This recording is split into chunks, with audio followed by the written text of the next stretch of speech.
Prepping is about options, and sometimes the option to have charity or diplomacy during SHTF might be the right option to take. And in this video, we're going to talk about the dangers and the benefits of being diplomatic or charitable in an SHTF scenario. I recently put out a video about a get the F away from my house kit, and a lot of you had some great input, especially in the realm of negativity, about why such a kit would be a bad idea in SHTF. So let's talk about why it would be a bad idea and why you might still want to have it as an option in any kind of an SHTF scenario.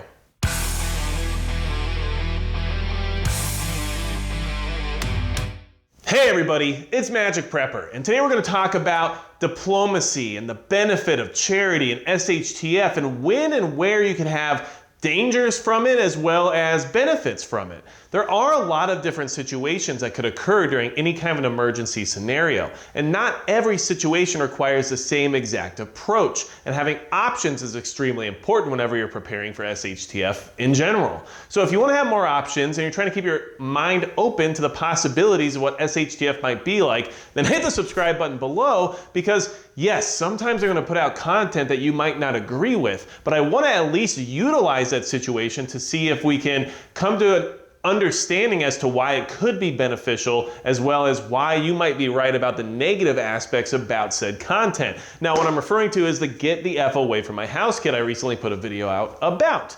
And understandably, a lot of people commented saying, look, this is a bad idea. Give a mouse a cookie, right? They're going to come back to your house. They're going to expect more. They're going to tell people what's going to happen. And all of that is valid and has truth to it. There is an inherent risk to any time you're being charitable or diplomatic in an SHTF scenario. And now diplomacy doesn't always require a handout. However, when there's something that is available to the person you're trying to be diplomatic with, sometimes it gives you the upper hand to have more leverage in said diplomacy. And so obviously something like a handout could make them change their mind or their psychology about how it is they're approaching the problem you're trying to compromise on. And so there is that situation. But what you guys are talking about in the sense of people will come back, or they'll tell their friends, or they'll come back with more people expecting more and more and more, and eventually you either run out or they'll take it from you. All of that is valid, and I completely agree with you on many of those concerns that all of you had. So let's now talk about the benefits of said charitable act in an SHTF scenario. Like I said, here is the Get the F Away from My House kit. Everybody said basically the same thing. You're like the house on the street with the king-size candy bars on Halloween, which I'm not.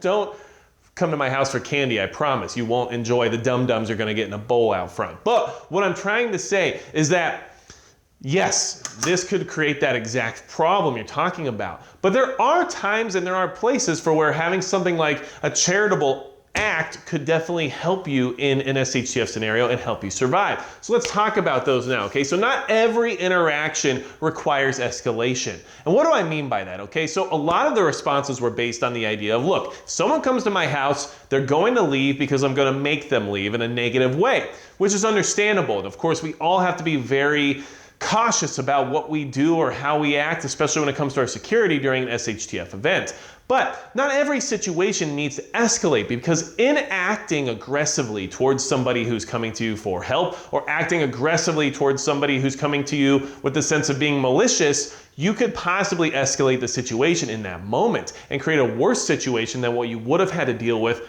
otherwise. And avoidance is key when it comes to survival in many situations. It's often preached in the world of self-defense that avoidance is one of the best ways to stay out of trouble. So avoiding that escalation and avoiding creating a more negative situation by instead coming at a situation like someone being at your door with a sense of diplomacy or a sense of possible charity could leave you in a situation that doesn't escalate and doesn't require the use of force or anything like that, and then maybe moves those people along at least for the time being, okay? And now, yes, of course, you have to be careful about how you interact with these people. You have to be careful about who you choose to interact with, but trying to approach every situation like a hammer is going to create a lot of nails, and that eventually could lead to bigger problems than what handing out a kit like this one could actually lead to. Imagine acting aggressively towards somebody who's not there to necessarily cause trouble, but maybe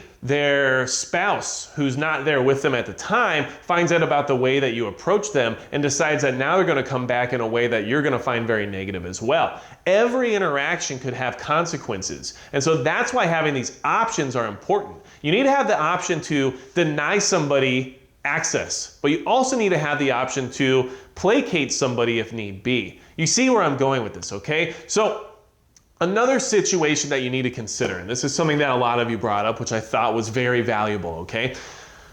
By doing so, by handing out this kit and letting everybody know that, look, you're a prepper. Clearly this guy has a lot of stuff because he's given me this much stuff in this kit, so he's got more, and there's a lot of it, and now we're gonna come back for it because we know this guy is prepared. That whole scenario, while it might escalate or accelerate the situation for you in the sense of people's awareness of your preparedness, it doesn't mean it's going to not happen anyway. When I say that, what I mean is that your situation will be revealed in time, pretty much no matter what happens in an SHTF event, where we're at the point of people becoming refugees, living on the road or walking down the street or going door to door just to find some basic assistance. If you're the only person who's home or the only person who's stayed there and hasn't had to be displaced, and for some reason you're able to just maintain in your home while everybody else is out walking the roads with a backpack on trying to figure out where to go next, you are going to be revealed as having wealth and having valuable property within said home because you haven't left yet, whereas everyone else may have at this point.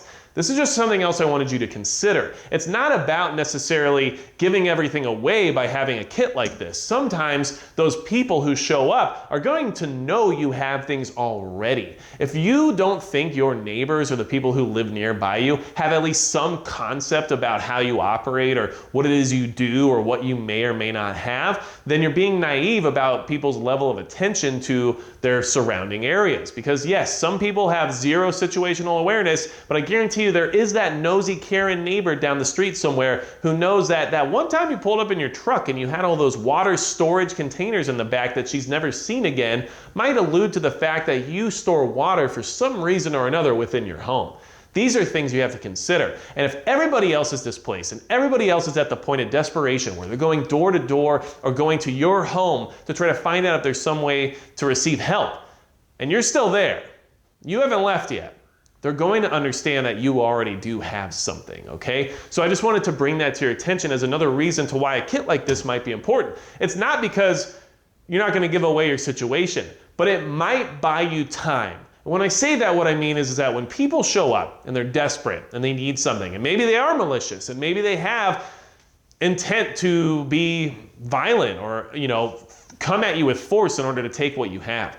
This kit, it might not be what you want it to be in the sense of them going away forever, but it might be something that can make them go away for a minute. It can make them leave and say, look, we got this and we know what's going on there, and we left peacefully because we decided we didn't want to escalate the situation in that moment, but now we know exactly what's happening over there and we're going to come back with force, right? Well, you just bought yourself a lot more time than if you would have literally just lied about not having anything, or maybe just blatantly said, there's nothing here for you, don't come back, or we don't have anything to give, or whatever it might be. There is situations where people aren't going to believe you already. They're going to be aware of what it is you have going on, and then when you blatantly lie to them, that escalation might occur right there and then, rather than buying you the time to understand that, look, your home has already been staked out. These people are already aware of your situation.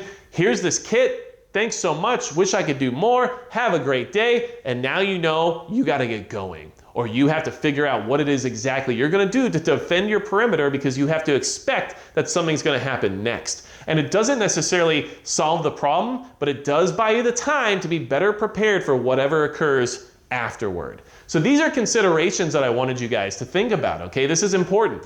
Community is also another big part of prepping. We all talk about it a lot. Mutual assistance groups, building community, meeting your neighbors, networking, meeting the people around your town that are influential or have businesses that could be very important during SHTF. Skills like being a doctor or somebody who can be a welder or a machinist, whatever it might be. These are important things to know about your surrounding area. And if you're not building any community, then it's hard to look at an SHTF scenario and feel like you're going to survive just on your own. And so without having any form of charity or diplomacy when it comes to working with people that are nearby, and offering them a way to survive, to take care of their family without necessarily just being completely selfish, I guess is the best word to say there, that's not a great way to build community, is it? If somebody that you know lives down the street needs support or help, don't you want to have some way to help them without giving away the entire home, right? These are all things we have to consider, okay? You have to decide who is worthy of your assistance. You can't just give 4 dudes with spiked baseball bats wearing affliction tees everything you have when they show up at your front door and expect them not to come back. But how are you going to react to a mother and her 2 children who are out on their own and have nowhere else to go? Yeah, I wouldn't let them in my house because that's a huge security risk. But at the same time, are you going to just send them on their way? Is your spouse going to allow you to just send them on their way? Are you going to be able to live with that in the sense of your conscience? These are all things you have to decide now. And of course, many of you are going to say, yeah, I don't care who they are. They got to go. I totally get that. And that's your option, your decision to make. But having the option of having something that's ready to go that you can hand out in that one situation where it might be the right decision to make is still a valuable thing to have. So be aware that prepping is about having options and having the ability to make decisions based on your environment and based on the different factors that are occurring right then and there. That's a big part of prepping. Options. Make sure you don't limit yourself in your ability to have those options just because of your single track scenario that you've discovered in your head about how things will go, and when something completely different happens during an SHTF scenario, you're not prepared to deal with it in the way that might have been more positive than negative. Just my 2 cents, just a way to interact with you guys and give you more things to think about. Look, totally agree that giving out a bunch of awesome stuff to some random people that walk to your door in SHTF could bring back the entire horde. No argument there.